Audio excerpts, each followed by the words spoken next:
Hello, and welcome to the Save It for Parts channel. In this project, I'm going to be building a railroad bicycle or railway go-kart. And I've had one of these in the past. If you've seen some of my prior videos, I used to have an old homemade one that was probably 100 years old, and that one was kind of fun, but it was really inconvenient. It was heavy, it was too big to fit in the car, it didn't have any brakes, and it only had one gear. So while I'm sure it worked to get around the rail yard 100 years ago, it wasn't very convenient to take out to an abandoned railway and just have some fun. Now here in the Midwest, we do have a number of abandoned railroads.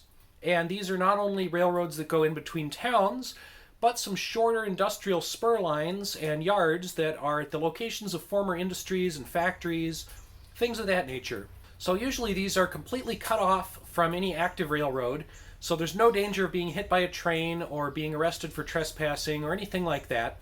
These tracks are just sitting in the woods or out in the fields rusting away. So I figured, why not have a little fun on these tracks before they're completely overgrown with bushes and build some kind of device to go drive around on them. So far I have a few parts hoarded specifically for this project, as opposed to the parts I have hoarded for just general hoarding purposes.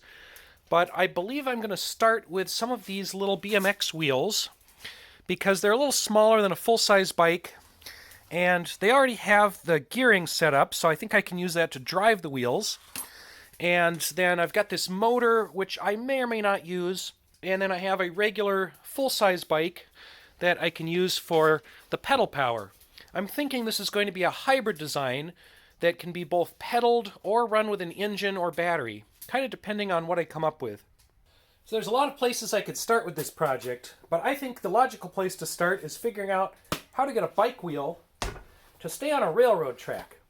Fortunately, I have a piece of railroad track here, so a normal train wheel would have a flange down the side, keeping it aligned with the track as it rolls along. I think I'm going to find a piece of plastic and cut it out larger than this wheel and use that as the flange section. Okay, so as I was pulling out my random plastic, I realized I actually have a bunch of these barrel lids, and these are already basically train wheels. They've got the flange, they've got the flat part. Now, I still want the gearing from these bike wheels, so I may have to find a way to combine the two. So I have a friend in the UK who does these little railroad carts out of the highest end materials and precision engineering and math and stuff. But this here is the Save It for Parts channel, so I'm going to make it mostly out of trash and duct tape.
Alrighty, so what I have here is the bare minimum of a railroad car.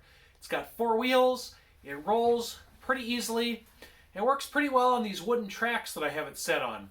I put those together really quick just to make sure my gauge was correct and try to make sure everything was lined up.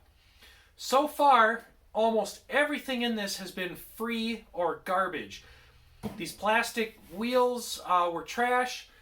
The bike parts I found on the side of the road. The wood is just scrap that I had around. The fasteners are stuff that I scavenged. So currently this thing is completely free. Now, I did run out of aluminum while I was building it. I wanted to make my framework under this wood deck out of aluminum. I didn't have enough, so right now it's just wood. In the long term, I do want that to be aluminum because it's really heavy right now. Before I go any further with this, before I start mounting bicycles or engines or anything else on this, I want to make sure that it actually works on real railroad tracks. So I've got some abandoned railroad tracks in the park near my house. So I'm going to take this down there, throw it on the tracks, and make sure it stays on the tracks. Make sure it doesn't fall off. Make sure it's not bent or torqued somehow.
And we've crashed. Alright, so the terrible homemade rail cart actually works on rails and does okay at walking to running speed. The fastest I had it was about 10.8 miles an hour on a very gentle downslope. So I'm going to end this video here because I think I've proved the concept of my redneck garbage rail bike project. And we'll put the actual bike on it in the next video because that's going to be a bigger project.